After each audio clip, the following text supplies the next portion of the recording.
নমস্কার বন্ধুরা। শেয়ার বাজারে যখনই আমরা টাকা বিনিয়োগ করি, আমরা সবাই চাই আমাদের টাকাটা যেন দ্রুত বাড়ে। কিন্তু সমস্যা হয় তখন যখন আমরা শুনি যে কেউ একজন 1 লাখ টাকা ইনভেস্ট করে 10 লাখ টাকা কামিয়েছে, আবার অন্যজন 1 লাখ টাকা হারিয়ে 10,000-এ চলে এসেছে। কেন এমন হয়? এর উত্তর লুকিয়ে আছে 3টি শব্দের মধ্যে: লার্জ ক্যাপ, মিড ক্যাপ এবং স্মল ক্যাপ।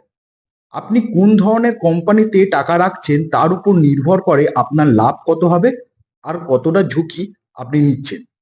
আজকের ভিডিওতে আমরা একদম সহজ ভাষায় এই 3টে ক্যাটাগরি সম্পর্কে জানব।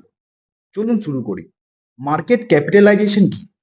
ধরুন একটি বাজার আছে যেখানে 3 ধরনের দোকান আছে: একটি বিশাল শপিং মল, একটি বড় পাড়ার দোকান আর একটি নতুন ছোট চায়ের দোকান। মার্কেট ক্যাপ বা বাজার মূলধন ঠিক তেমনই একটি বিষয়। একটি কোম্পানির মোট যতগুলো শেয়ার বাজারে আছে তাকে বর্তমান শেয়ারের দাম দিয়ে গুণ করলে যা পাওয়া যায় সেটাই হলো তার মার্কেট ক্যাপ। ধরুন একটি কোম্পানির 1 কোটি শেয়ার আছে আর একটির দাম 100 টাকা, তাহলে ওই কোম্পানির মার্কেট ক্যাপ 100 কোটি টাকা। এই টাকার পরিমাণের ওপর ভিত্তি করেই কোম্পানিকে 3 ভাগে ভাগ করা হয়। প্রথমে আসি লার্জ ক্যাপে।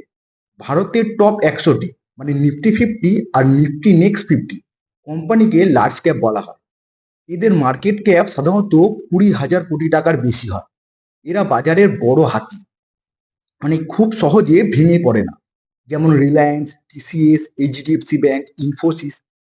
এই কোম্পানিগুলি অনেক পুরনো এবং প্রতিষ্ঠিত। এদের ব্যবসা সারা বিশ্বে বা দেশ জুড়ে ছড়ানো। ধরুন কাল যদি বাজারে ধস নামে, রিলায়েন্স বা টাটার মতো কোম্পানি হঠাৎ করে বন্ধ হয়ে যাবে। আপনার টাকা এখানে সবচেয়ে নিরাপদ। এরা নিয়মিত ডিভিডেন্ড দেয়। এরা যেহেতু অলরেডি বিশাল বড় হয়ে গেছে, তাই এদের ব্যবসা রাতারাতি ডবল বা ট্রিপল হওয়ার সম্ভাবনা কম। এখানে রিটার্ন মোটামুটি 10% থেকে 15% আশেপাশে হয়ে থাকে। অন্যদিকে মিড ক্যাপ হলো মাঝারি বয়সী ঘোড়া। নিফটি 500 ইন্ডেক্সের 101 নম্বর থেকে 250 নম্বর পর্যন্ত কোম্পানিগুলি হলো মিড ক্যাপ। এদের মার্কেট ক্যাপ 5,000 থেকে 20,000 কোটি টাকার মধ্যে। যেমন tata LXi, Voltas, Apollo tyre. এরা লার্জ ক্যাপ হওয়ার দৌড়ে ছুটছে। এদের মধ্যে বিশাল বড় হওয়ার সম্ভাবনা মানে গ্রোথ পটেনশিয়াল থাকে।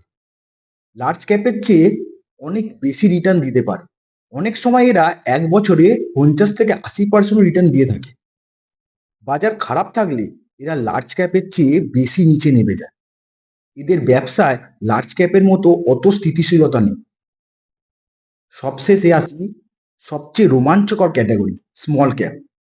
251 নম্বরের পরে যত হাজার হাজার কোম্পানি আছে সব স্মল ক্যাপ। এদের মার্কেট ক্যাপ 5,000 কোটি টাকার কম। এরা ছোট চারা গাছ, ভবিষ্যতে বিশাল বড় হওয়ার সম্ভাবনা থাকে, মানে মাল্টিব্যাগার। এরা আজ ছোট কিন্তু কালকে রিলায়েন্স বা টিসিএস হতে পারে। এই সেক্টরে ঝুঁকি সবচেয়ে বেশি।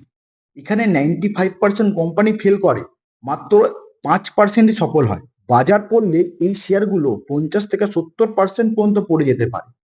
যদি আপনি সঠিক স্মল ক্যাপ বেছে নিতে পারেন তবে আপনার টাকা 5 বছরে 10 থেকে 20 গুণ হওয়ার সম্ভাবনা থাকে। একেই বলে মাল্টিব্যাগার রিটার্নস। আপনি যদি শান্তিতে ঘুমোতে চান তবে আপনার পোর্টফোলিওতে 50 থেকে 60% লার্জ ক্যাপ রাখুন, গ্রোথের জন্য 20 থেকে 30% মিড ক্যাপ রাখুন, আর অতিরিক্ত লাভের জন্য 10 থেকে 15% স্মল ক্যাপ রাখতে পারেন। কিন্তু মনে রাখবেন সেই টাকাটাও হারানোর ঝুঁকি আছে। আশা করি আজ লার্জ ক্যাপ, মিড ক্যাপ আর স্মল ক্যাপ নিয়ে আপনার সব ধারণা পরিষ্কার হয়েছে। শেয়ার বাজার বা বিনিয়োগ নিয়ে আর কি কি জানতে চান নিচে কমেন্ট করে অবশ্যই জানাবেন। ভিডিওটি ইনফরমেটিভ মনে হলে আপনার বন্ধুদের সাথে শেয়ার করুন। বিশেষ করে যারা নতুন ইনভেস্টর আছে তাদের সঙ্গে শেয়ার করুন। দেখা হবে পরের ভিডিওতে। ধন্যবাদ।